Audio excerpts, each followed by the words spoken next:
Hello, my little friends. Welcome to Rosie's Little Library. I'm so happy to have you here with me today. Make sure to hit the bell and subscribe to join in on all the fun. Now, get comfy and cozy, grab your favourite drink, and let's go on a wonderful adventure together. It's story time with me, Rosie. Let's read together and dive in to a magical tale. Okay, my little friends, today we're going to be reading Little Monsters Rule, written by David Walliams and illustrated by Adam Stower. Snow was falling on Monster School as new little monsters arrived for their first day. No one was more excited than the littlest, cutest one, a yeti named Furball. He looked more like a cuddly toy than a monster. "One day I'm going to scare the world," he said. All the big monsters at the school sniggered. He couldn't scare a flea. Let's scare the life out of him. 1, 2, 3. On 3 they pelted little furballs with snowballs.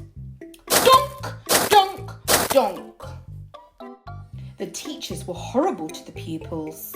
The scowling Miss Spell took broomstick lessons at dawn.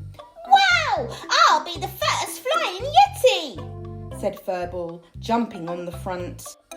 But the witch cast a spell. The broomstick went soaring into the sky at super speed. The little monsters clung on for dear life. Yikes!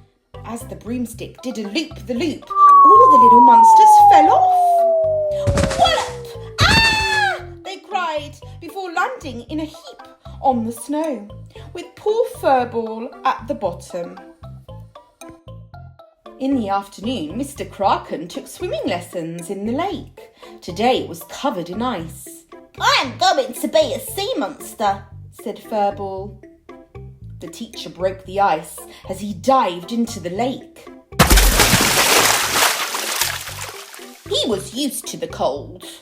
But when the little monsters jumped in, they all turned blue. Mr. Kraken roared under the water. Rawr! That night, the headmaster, Mr. Ogre, took a class in how to scare.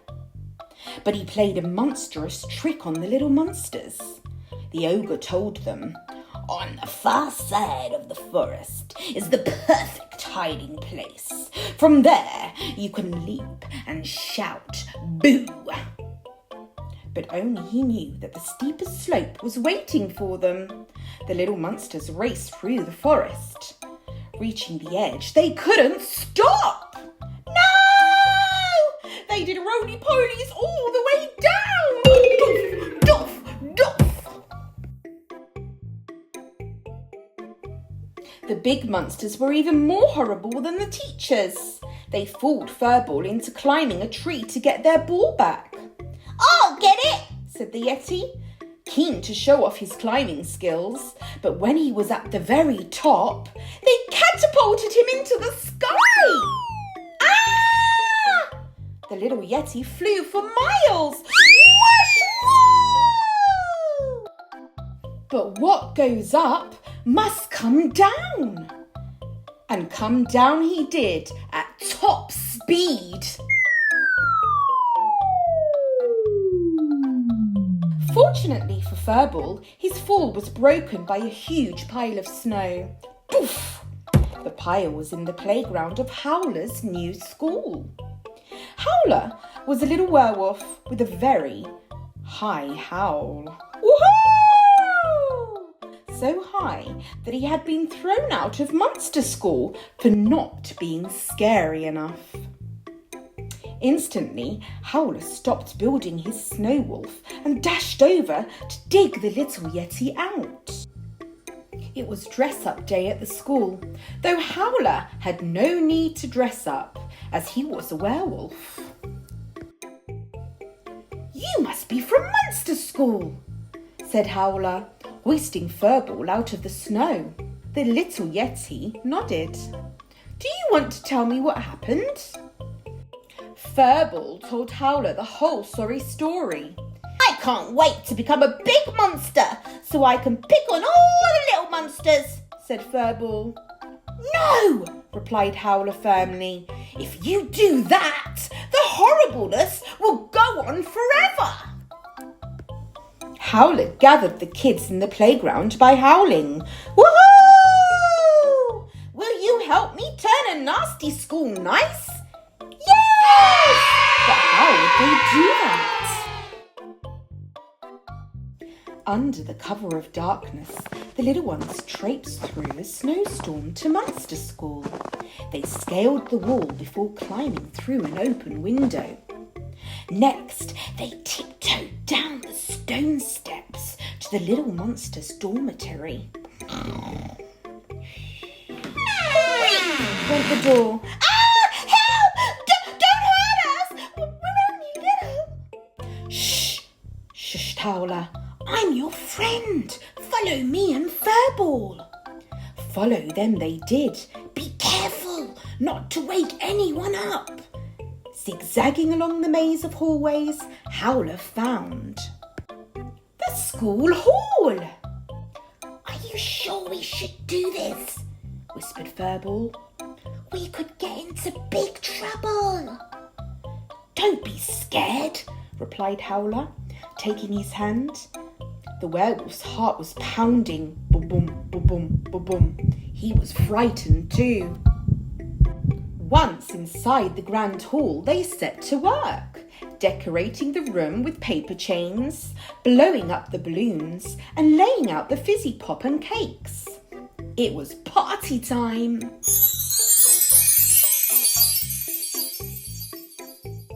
Twang! The little monster band began their first rock song.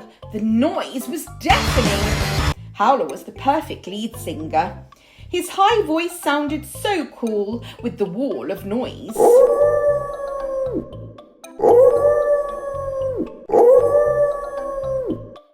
In no time, Miss Spell thundered into the hall. "What is the meaning of this?" she boomed.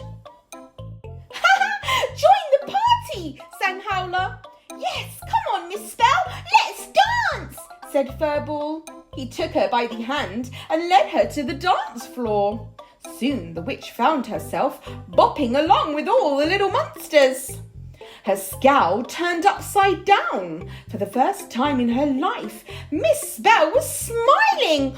Gulp! Just as they were all having fun, the big monsters broke down the door. Boom! The big monsters stood in the doorway snarling. "We are going to catapult the lot of you into space," shouted one. "Are you sure? There's lots of fizzy pop," said Furball. "How much?" "Gallons." The big monsters dashed to the table, grabbed a handful of straws and began slurping. Before long, they were amusing everybody with a game of who can burp the loudest. Burp, burp, burp, burp. Burp stopped mid-burp. Everyone in the hall was still and silent. It was the headmaster. Mr. Ogre began to growl. "Let's party!" he said. "Hooray! We did it, Howler!" explained the little yeti. "We certainly did, Furball," agreed the little werewolf. "Woo!" And everyone partied until dawn. By morning, they were all lying in a crumpled heap.